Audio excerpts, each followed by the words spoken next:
ఎవరికి వారే ఏం నా తీరం ఎక్కడ ఉంది కాంగ్రెస్ పార్టీ కనబడతా ఉన్నది.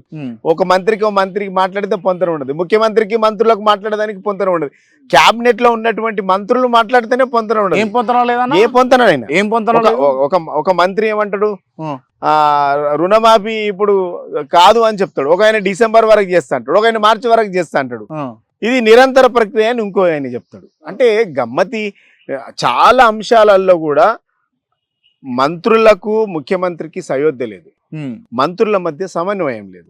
నిజంగా సమన్వయం ఉంటే బీసీ కులగనని అన్నాడు, ఒక ఆయన ఏమో బాగుంది అన్నాడు, ఒక ఆయన బాగలేదు అనేసి ఇది తలగబెడుతుందని తలగబెట్టే సొంత పార్టీ అయింది.